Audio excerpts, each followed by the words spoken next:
रणवीर के मुंह से भूत और आत्माओं की बातें सुनकर मासूम सी माही आंखें बड़ी करके रणवीर को देखने लगी। उसके चेहरे से साफ पता चल रहा था कि उसे डर लग रहा है। माही डरते हुए बोली, लेकिन वो इतना ही कह पाई थी कि रणवीर ने अपने होठ उसके कांपते होठ ऊपर रख दिए और उससे किस करना शुरू कर दिया। रणवीर के ऐसा करने से माही एकदम से शॉक्ड हो गई। वो गुस्से से रणवीर के कंधे पर मारने लगी, लेकिन रणवीर ने किस करते हुए ही माही के दोनों हाथ कसकर पकड़ लिए, जिस वजह से वो अब हिल भी नहीं पा रही थी। कुछ देर बाद रणवीर ने माही को छोड़ दिया। माही अब लंबी लंबी सांसें ले रही थी और गुस्से से उसको देख रही थी, पर रणवीर को उसके गुस्से से कोई फर्क नहीं पड़ रहा था। उसने डेविल स्माइल के साथ माही के आंखों में देखते हुए कहा, बेबी मैं तो सिर्फ तुम्हारा दर्द दूर कर रहा था, ऐसे गुस्सा क्यों हो रही हो? माही ने चिढ़ते हुए कहा, क्या मैंने तुमसे कहा कि मेरा दर्द दूर करो और तुम ही मुझे डराने के लिए ऐसी जगह लेकर आए हो? माही मुंह बनाते हुए आगे बोली, पहले खुद डराते हो फिर दर्द दूर करने के नाम पर जबरदस्ती किस करते हो? ये कहकर उसने अपना फेस दूसरी तरफ कर लिया। अभी माही ने अपनी बात पूरी की ही थी कि रणवीर ने उसे अपनी तरफ खींच लिया, जिससे माही सीधा रणवीर के ऊपर आ गई। इससे पहले कि वो रणवीर से दूर जाती, रणवीर ने उसे कमर से कस कर पकड़ लिया और उसका सिर अपने सीने से लगा लिया। माही अभी भी रणवीर से दूर हटने के लिए स्ट्रगल कर रही थी। रणवीर ने उसकी नेक पर किस करते हुए कहा, बेबी ऐसे करने का कोई फायदा नहीं है, क्योंकि आप करने के लिए मुझे कर नहीं कर नहीं है, अगर मुझे नहीं करने के लिए इतना कहकर उसने माही के नेक पर बाइट कर लिया तो उसके मुझ से दर्द भरी आह निकल गए। रणवीर आगे बोला, अगर तुम चाहती हो कि मैं तुम्हें और परेशान ना करूं तो चुपचाप सो जाओ, अदरवाइज तुम आगे पर बाइट करने के लिए आप करने के लिए। अगर तुम चाहती हो कि मैं तुम्हें और परेशान ना करूं तो चुपचाप सो जाओ। कुछ ही देर में उससे भी नींद ने अपने आगोश में ले लिया। सुबह के करीब 4:30 बजे रणवीर का फोन रिंग करने लगा। एक दो रिंग की आवाज से ही रणवीर की नींद खुल गई। उसने अपना सिर उठाकर देखा तो माही उसके सीने में सिमटी हुई सुकून से सो रही थी। वो बिल्कुल एक छोटे बच्चे की तरह मासूम लग रही थी। उसे ऐसे देखकर रणवीर के चेहरे पर मुस्कान आ गई। तभी उसका ध्यान अपने फोन पर गया जो लगातार रिंग की जा रहा था। रणवीर ने जल्दी ही अपना फोन रिसीव किया तो दूसरी तरह रुद्र के आवाज आई, हेलो रणवीर, मैं अपने रूम में हूँ, तुम सबकी जागने से पहले माही को वापस ले आओ। रुद्र जानता था कि रणवीर माही को अपने साथ लेकर गया है, क्योंकि रणवीर ने रुद्रों को पहले ही मैसेज अप करके बता दिया था।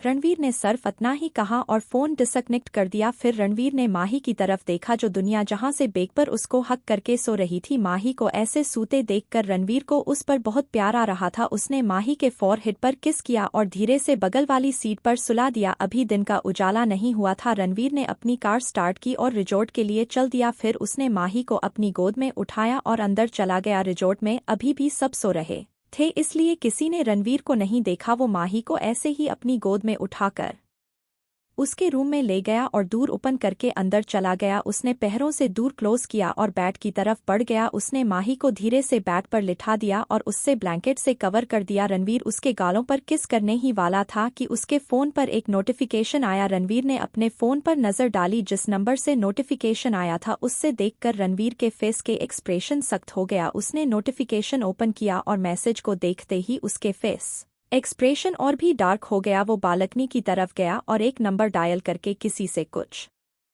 देर बाद की फिर कॉल डिस्कनेक्ट करके वापस रूम में आया। उसने नजर भरकर माही की ओर देखा जहां कुछ देर पहले उसके फेस पर सख्त भाव थे। माही को देखते ही वो सॉफ्ट हो गया। उसने आगे बढ़कर माही के गाल पर किस किया और रूम से बाहर चला गया। सुबह 7 बजे जब माही की नींद खुली तो सबसे पहले उसके नजर अपने रूम की सीलिंग की तरफ गई। तभी उससे रात को जो कुछ हुआ वो सब याद आया और वो झटके से उठकर बैठ गए। उसने इधर उधर देखा तो अपनी आप को अपने रूम में ही पाया। तब जाकर उसने चैन की सांस ली, लेकिन तभी उसने सोचा, मैं रूम में कैसे आए?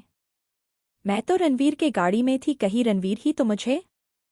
फिर उसने कुछ सोचकर अपना सर झटका और वॉशरूम की तरफ बढ़ गए। करीब 2 घंटे बाद सारिका की विदाई की सारी तैयारियां हो गई थी। बाकी सब ने अपने सामान की पैकिंग भी कर ली थी और सर्वेंट से कहकर उन्हें गाड़ियों में रखवा दिया था। अनीता जी बार बार रणवीर को कॉल लगा रही थी, लेकिन वो कॉल पिक नहीं कर रहा था। हार कर उन्होंने रुद्र से पूछा, रुद्र क्या तुम्हें रणवीर का कुछ पता है कि वो कहाँ है? वो अपने रूम में भी नहीं है और अब अपना फोन भी रिसीव नहीं कर रहा है। रुद्र जानता था कि रणवीर किसी काम से मुंबई जाने वाला है, जहां से वो 3-4 दिन बाद वापस आएगा। वो किस काम से गया है रुद्र ये भी जानता था, लेकिन वो अनीता जी को सच नहीं बता सकता था। उसने उन्हें अधूर सच बताते हुए कहा, बड़ी माँ बस काम के अलावा कुछ सोचता ही नहीं है, बस इसके जिंदगी में भी कोई ऐसी लड़की आ जाए जो इसे थोड़ा बांध कर रखे। उनकी बात सुनकर रुद्र ने मन ही मन सोचा, आ गई है बड़ी माँ, बस एक बार वो अपनी फीलिंग को समझ ले, क्योंकि रणवीर जिसे जिद और जुनून का राम दे रहा है वही तो उसका प्यार है माही के लिए। रुद्र को अपने ख्यालों में गुम देखकर अनितर जी ने कहा, अब तुम कौन से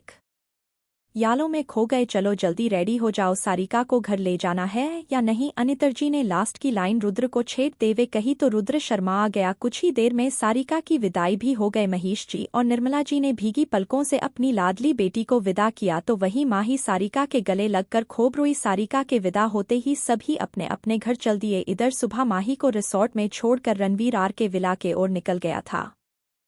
विला पहुंचकर वो अपने रूम की तरफ बढ़ गया। उससे जल्द मुंबई के लिए निकलना था। इसने उस दिन जल्दी से शावर लिया और फिर तैयार हो गया। वो तैयार होकर अपने स्टडी रूम में गया और रूम का डोर लॉक कर दिया। फिर वो एक बुक शेल्फ की तरफ बढ़ा। उसने उस बुक शेल्फ से एक बुक उठाकर उसके पीछे का बटन प्रेस किया तो वो बुक शेल्फ एक डोर में बदल गई। वो डोर एक पासवर्ड से लॉक था। रणवीर ने पासवर्ड डाला तो डोर एक साइड खिसर गया। ये एक सीक्रेट रूम था जिसमें सिर्फ रुद्र या रणवीर ही जा सकते थे। उस मिला में काम करने वाले सर्वेंट भी इस बारे में नहीं जानते थे। इस सीक्रेट रूम में कई कॉन्फिडेंशियल डॉक्यूमेंट और वेपन रखे हुए थे। रणवीर ने अपने फेस को मास्क से कवर किया और एक स्क्रीन के सामने जाकर बैठ गया। कुछ ही देर में उस स्क्रीन पर एक शख्स नजर आने लगा। उसने आते ही रणवीर को ग्रीट किया तो रणवीर ने भी उसे रिस्पॉन्स देते हुए अपना सिर हिलाकर कहा, सारी तैयारियां हो गई है शेरा। रणवीर की बात सुनकर शेरा ने कहा, चीफ आपने जैसा कहा था वैसा सब कुछ रेडी है और मछली भी करीब करीब जाल में फंस चुकी है। रणवीर ने कहा, ओके मैं शाम तक उस जगह पहुंच जाऊंगा, you all be ready for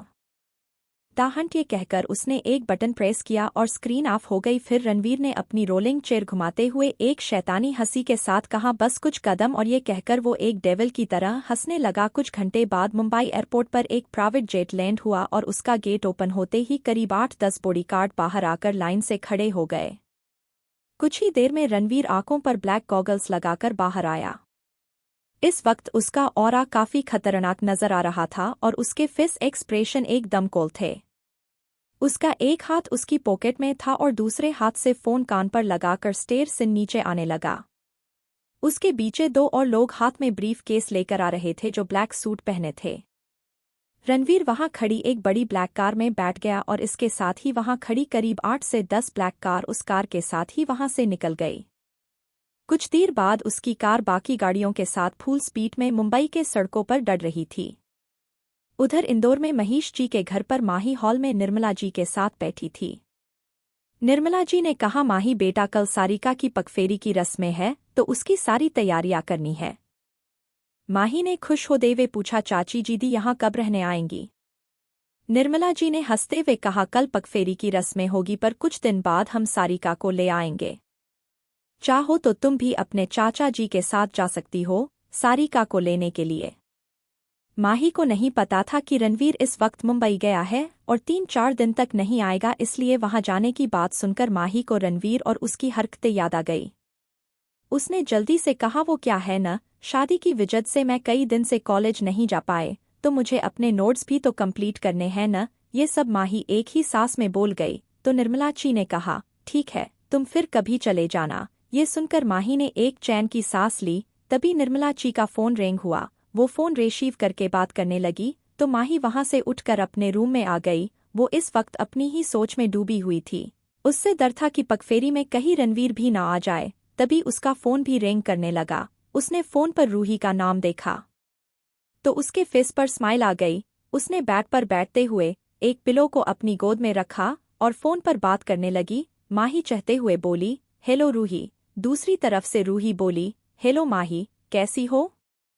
माही बोली, मैं अच्छी हूँ, तुम बताओ कल आ रही हो ना? रूही ने कहा, हाँ मैं भी कल सबके साथ आ रही हूँ। माही ने कुछ सोचते हुए रूही से पूछा, रूही तुम्हारी फैमिली से सब आ रहे हैं? रूही ने कहा, हाँ सभी आ रहे हैं, बस रणवीर भाई को छोड़कर वो किसी काम से कहीं बाहर गए हैं तो 4-5 दिन बाद आएंगे। माही को यही तो सुनना था पर वो डायरेक्ट रूही से पूछ नहीं सकती थी, लेकिन रूही ने खुद ही बता दिया। माही तो खुशी के मारे बेड पर कूदने लगी। तभी दूसरी तरह से रूही ने कहा, माही, क्या हुआ? माही ने खुद को शांत करते हुए कहा, कुछ नहीं रूही, मैं बहुत खुश हूँ कि कल हम सब मिलने वाले हैं। लेकिन माही की असली खुशी की वजह तो कुछ और ही थी, जिसे वो किसी से शेयर नहीं कर सकती थी। रूही ने भी खुश होते हुए कहा, हाँ माही, काश तुम भी हमारे ही घर में रहती, काश रणवीर भाई तुमसे शादी कर ले तो तुम भी हमारे साथ रहो, हमेशा के लिए। आखिर रूही ने माही से ऐसा क्यों कहा? क्या वो माही और रणवीर की बीच की बातों को जानती है? रूही के इस बात का क्या जवाब देगी माही? आखिर रणवीर मुंबई क्यों गया है? जानने के लिए सुनते रहे डॉक ऑब्सेशन सर्व लव पल्स डायरीज पर।